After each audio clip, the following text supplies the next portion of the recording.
ಮುಂದುವರಿಯೋದಕ್ಕಿಂತ ಮುಂಚೆ ಚಾನಲ್ಗೆ ಹೊಸಬರಾಗಿದ್ರೆ ಸಬ್ಸ್ಕ್ರೈಬ್ ಮಾಡ್ಕೊಳ್ಳಿ ಅಂಡ್ ವಿಡಿಯೋ ಇಷ್ಟ ಆಯ್ತು ಅಂದ್ರೆ ಡೆಫಿನೆಟ್ಲಿ ಒಂದು ಲೈಕ್ ಕೊಟ್ಟು ಕಂಟಿನ್ಯೂ ಮಾಡಿ. ನಮಸ್ಕಾರ. ಇವತ್ತು ಒಂದು ಕುತೂಹಲಕಾರಿ ಕಲ್ಪನೆ ಬಗ್ಗೆ ಮಾತಾಡೋಣ. ಹೇಳಿ.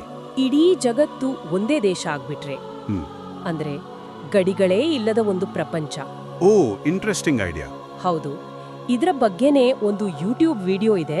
ಅದನ್ನ ಆಧಾರವಾಗಿಟ್ಟುಕೊಂಡು ಇದರ ಆಳ ಅಗಲ ನೋಡೋಣ. ಸರಿ. ಈಗ ನೋಡಿ, ಇತಿಹಾಸ ಏನ್ ಹೇಳುತ್ತೆ ಅಂದ್ರೆ, ಸುಮಾರು 2 ಲಕ್ಷ ವರ್ಷಗಳ ಹಿಂದೆ ಮನುಷ್ಯ ಹುಟ್ಟಿದ್ದು ಪೂರ್ವ ಆಫ್ರಿಕಾದಲ್ಲಿ. ಹೌದು. ಆಮೇಲೆ ನಿಧಾನವಾಗಿ ಇಡೀ ಜಗತ್ತಿಗೆ ಹರಡಿದ್ರು. ಆಗ ಈಗಿನ ತರ ದೇಶ ಗಡಿ ಅಂತೇನೋ ಇರಲಿಲ್ಲಲ್ವಾ? ಖಂಡಿತ ಇರಲಿಲ್ಲ. ಎಲ್ಲ ಒಂದೇ ಭೂಮಿ ಅನ್ನೋ ತರ. ಆಮೇಲೆ ಕಾಲ ಕಳೆದ ಹಾಗೆ ಜನಾಂಗ, ಭಾಷೆ, ಜಾಗ, ನಂಬಿಕೆ ಇದರ ಮೇಲೆಲ್ಲ ಗೆರೆ ಎಳೆದು ದೇಶಗಳು ಹುಟ್ಟಿಕೊಂಡ್ರು. ಹೌದು. ತಮ್ಮ ತಮ್ಮ ಸಮುದಾಯ, ಪ್ರದೇಶ ಅಂತ ಗುರುತಿಸಿಕೊಂಡ್ರು. ಯುದ್ಧಗಳು, ಸ್ವಾತಂತ್ರ್ಯ ಹೋರಾಟಗಳು, ಇದರಿಂದ ದೇಶಗಳ ಸಂಖ್ಯೆ ಜಾಸ್ತಿ ಆಗ್ತಾನೇ ಹೋಯ್ತು. ಹೌದು. 1940ರಲ್ಲಿ ಒಂದು 74 ದೇಶಗಳಿತ್ತು ಅಷ್ಟೇ.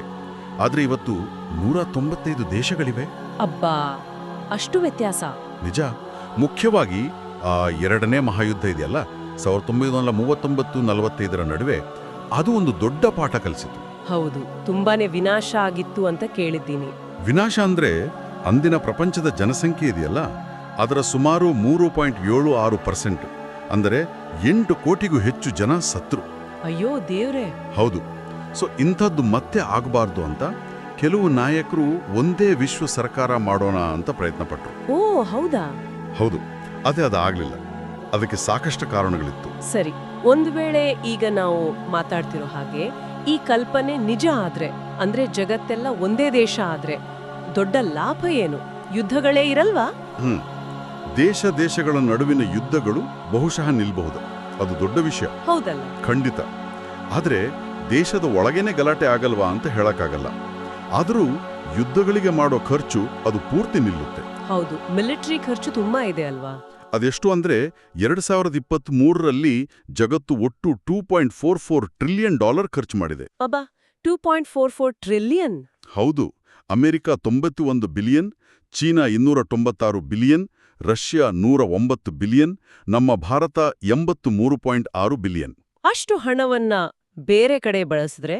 ಖಂಡಿತ.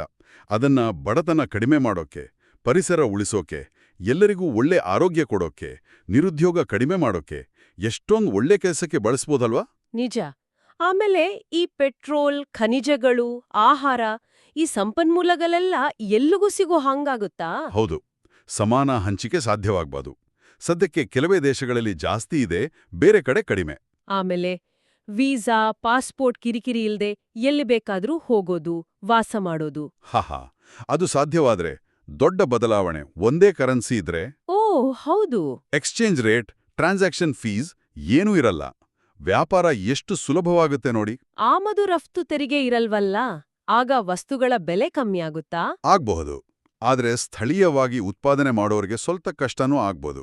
ಅದನ್ನೂ ಯೋಚಿಸ್ಬೇಕು. ಸರಿ. ಇನ್ನು ಈ ಸುನಾಮಿ, ಚಂಡಮಾರುತ ಅಥವಾ ಕೊರೋನಾದಂಥ ದೊಡ್ಡ ಸಮಸ್ಯೆಗಳು ಬಂದಾಗ, ಆವಾಗ ಒಟ್ಟಿಗೆ ಹೋರಾಡಬಹುದು, ಇಡೀ ಜಗತ್ತೇ ಒಂದಾಗಿ. ಅದು ಚೆನ್ನಾಗಿರುತ್ತೆ. ಒಂದು ಒಳ್ಳೆ ಉದಾಹರಣೆ ಇದೆ ನೋಡಿ. ಓಝೋನ್ ಪದರವನ್ನ ಕಾಪಾಡೋಕೆ ಎಲ್ಲಾ ದೇಶಗಳು ಒಟ್ಟಾಗಿ CFC ಗ್ಯಾಸ್ ಬ್ಯಾನ್ ಮಾಡಿದ್ವು. ಹೌದು ಹೌದು, ಅದು ಯಶಸ್ವಿ ಆಯ್ತಲ್ವಾ? ಖಂಡಿತ. ಅದೇ ರೀತಿ ಬೇರೆ ಸಮಸ್ಯೆಗಳಿಗೂ ಪರಿಹಾರ ಹುಡುಕಬಹುದು.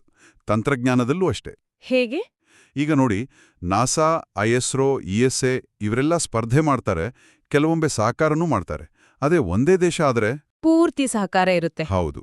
ಬಾಹ್ಯಾಕಾಶ ಸಂಶೋಧನೆ ಇರ್ಬೋದು, ಬೇರೆ ವಿಜ್ಞಾನ ಇರ್ಬೋದು, ವೇಗವಾಗಿ ಬೆಳೆಯುತ್ತೆ. ಜ್ಞಾನ ಹಂಚಿಕೆ ಸುಲಭವಾಗುತ್ತೆ.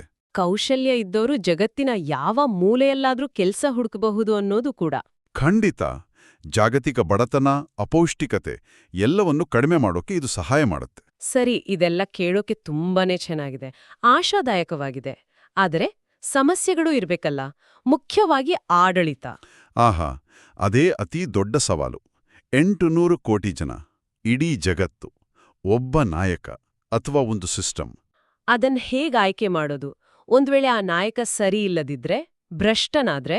ಇಡೀ ಜಗತ್ತಿನ ಕಥೆ ಮುಗೀತು. ಸರ್ವಾಧಿಕಾರ ಬರೋ ಅಪಾಯನೂ ಇರುತ್ತೆ. ಯಾವ ರೀತಿ ಆಡಳಿತ? ಬಂಡವಾಳಶಾಹಿನಾ, ಸಮಾಜವಾದಿನಾ, ಕಮ್ಯುನಿಸಂ? ಅದರಲ್ಲೇ ದೊಡ್ಡ ಭಿನ್ನಾಭಿಪ್ರಾಯ ಶುರುವಾಗುತ್ತೆ. ಒಂದೊಂದು ದೇಶಕ್ಕೆ ಒಂದೊಂದು ಸಿದ್ಧಾಂತ ಸರಿ ಅನಿಸ್ಬಹುದು. ಎಲ್ಲರಿಗೂ ಒಂದೇ ಸರಿ ಹೋಗುತ್ತಾ?